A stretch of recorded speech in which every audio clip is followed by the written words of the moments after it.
Hi everyone, today we have a presentation about the Poas Volcano National Park. As the student travel agency are recommending this place to you. We are Renato Segura Campos. Gálvaro Carrillo. There's Andres Mendez Sequeira, which isn't present at the moment, and myself, Chloe Conejo Clark.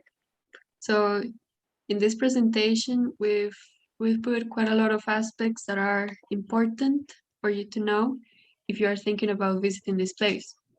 For example, it's quite a cold place. It's a very touristic place as well. It has amazing views, if you can see in the picture below. And also there's a lot of biodiversity, which makes the place a very attractive touristic place. But of course, since it's very cold, you should take very warm clothes. Okay. Well, there's a lot of things to do inside the national park. The first thing that you can do is go to the guided walks. There's a lot of places that you can go. There's a lot of trails that you can go to if you like to be in the woods and on the nature. You can go there. There's also the main attraction, which is the volcano crater. You can go, but it can be cloudy sometimes, so you need to check on the climate. And there's also things to do outside the national parks, well, on its surroundings. There's the Boca State Coffee Tour, which is a coffee tour of all the process of making coffee, and the organic strawberry tour, which is the same. Is the two things that they produce in the Poas area, strawberries and coffee.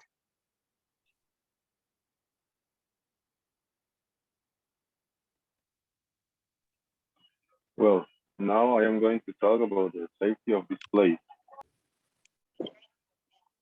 Well, now I am going to talk about the safety of this place.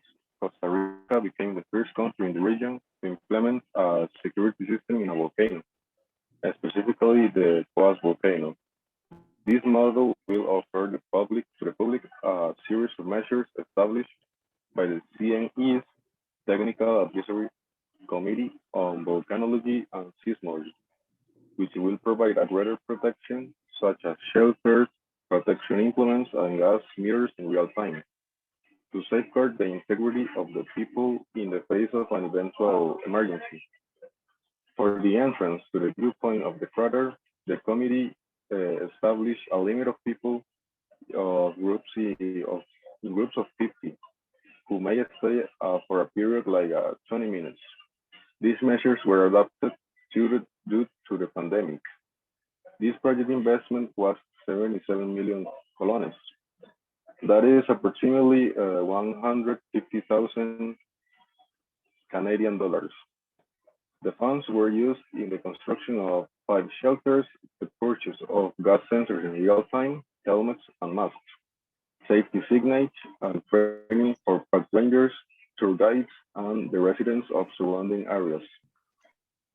200 helmets, 70 masks, and 4 gas measurement sensors in real time were acquired, which will make it possible to detect the high levels of sulfuric acid and other gases potentially harmful to the humans. In the event of an emergency, a protocol will be activated to that visitors move to a safe place. So in case of an emergency, you have 10 seconds to reach the shelters and put on your mask.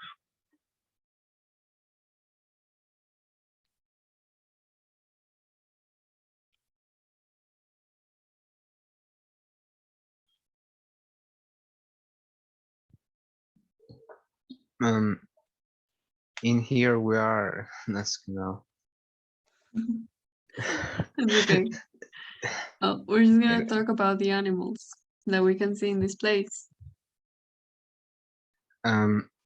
We can see due to the altitude, we can see a lot of species of birds. Here they are. Some of them you can see species like the quetzal, The other in the middle is black turkey. And like in many other parts of our country, you can see colibris and um, And the tucancito verde.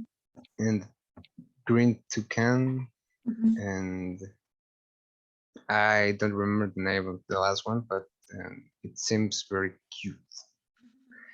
Yeah. Next, Um, the food.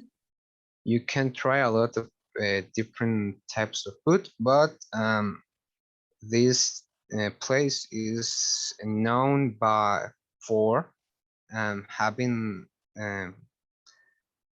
a great production of strawberries, and there are many meals made with that as its main ingredient. And well, as we can see in the pictures, the big one is casal with fish fillet and uh, strawberry milkshake.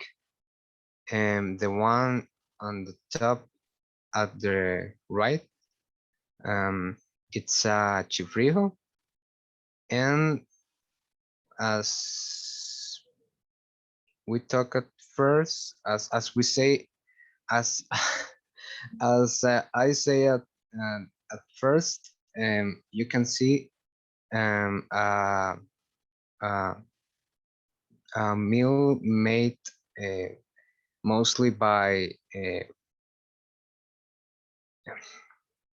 strawberries and banana.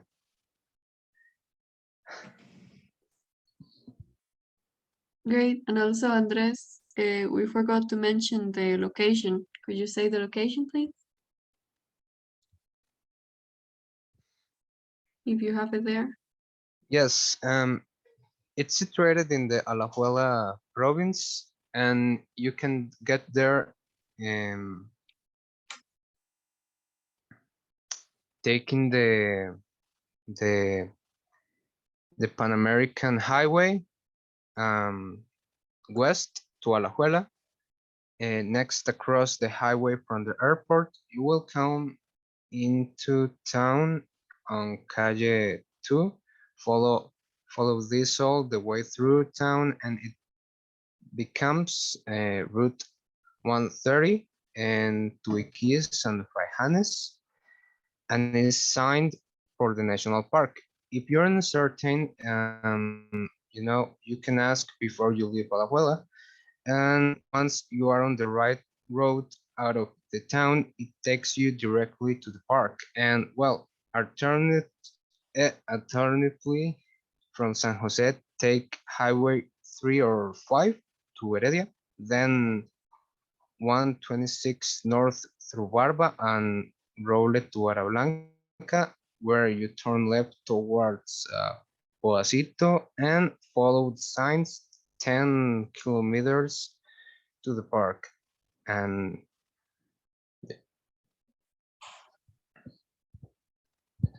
that's all, I think. Yeah. Thank you very much for listening to our presentation, and we hope you visit this place. Thank you. Goodbye.